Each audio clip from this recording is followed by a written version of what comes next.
Okay, so this is day 3 of solving radicals. We're going to deal with rational exponents as well as solving using square roots and cube roots.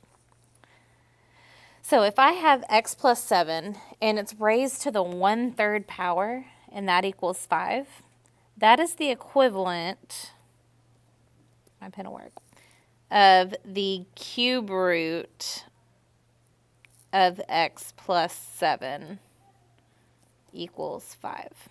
Okay, so those are equivalents. 1/3 power is the cube root. 1/2 power is the square root.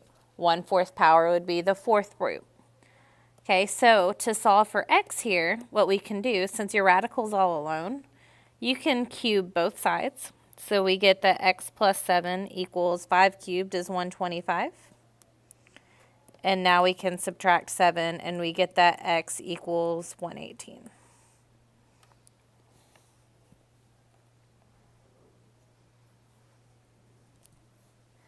Next up, I have 2x minus 3 to the 1/3 power plus 1 equals 4. Well, this is the same thing as the cube root of 2x minus 3 plus 1 equals 4. So we need to get our radical alone first. So to get our radical alone, we need to subtract 1. So I've got the cube root of 2x minus 3 equals 3. And now we can get rid of our radical by cubing both sides.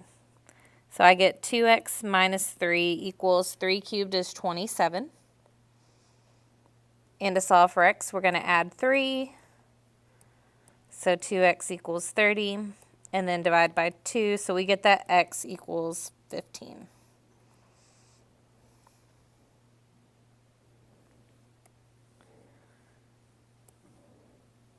All right, 3 times x plus 5 to the 1/2 power plus 7.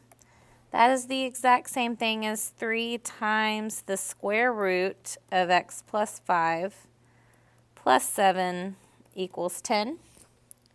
So I need to work to get my radical alone. And my first step in doing that is to subtract 7. So I have 3 times the square root of x plus 5 equals 3. Now I can divide.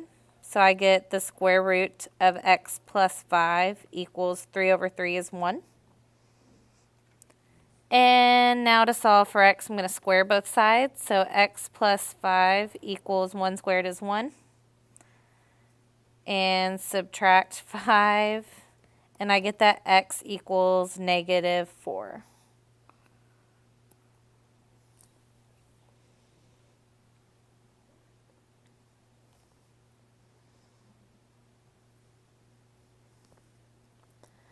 Okay, now on the flip side, I have x plus 9 cubed minus 9 equals 18.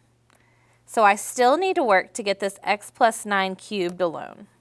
So I need to add 9 to each side first. So I get x plus 9 cubed equals 27.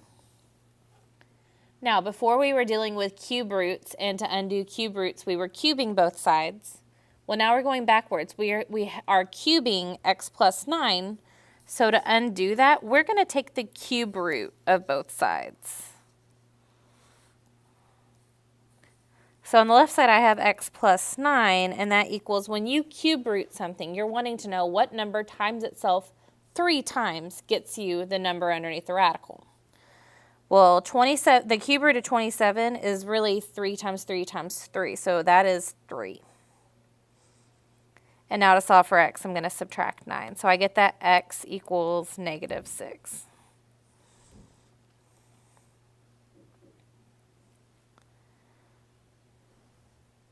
All right, I have 2 times x plus 10 squared minus 6 equals 26. So I need to work to get this x plus 10 squared alone. So I'm going to add 6. So I have 2 times x plus 10 squared equals 32. Oh, my pen just there equals 32. And now I can divide both sides by 2. So I get x plus 10 squared equals 16.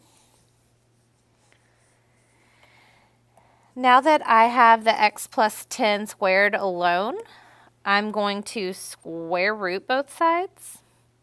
And I get that x plus 10 equals, now being very careful, the square root of 16 is a positive 4, but it's also negative 4. So I'm going to actually end up with two solutions here. So my last step is I'm going to subtract 10. So I get that x equals, I've got positive 4 minus 10, so that's negative 6. And I've got negative 4 minus 10, so that's negative 14. So I have two solutions here, which are negative 6 and negative 14. So square roots, when you take the square root of something, you always have to do the plus or the minus. And last example, I have 2x minus 1 cubed plus 11 equals 3. So I first need to get the 2x minus 1 cubed alone, so I'm going to subtract 11. So I get 2x minus 1 cubed equals negative 8. Now to undo the cubing, I'm going to cube root both sides. And you're asking yourself, what number times itself 3 times gets you the number underneath the radical? So I get 2x minus 1 equals, the cube root of negative 8 is negative 2. Because negative 2 times negative 2 times negative 2 gives me negative 8. So cube roots do not have two solutions. They'll only have one. So now I have 2x minus 1 equals negative 2, and I'm going to add 1 to each side. So 2x equals negative 1. And then divide both sides by 2, and I get that x equals negative 1/2.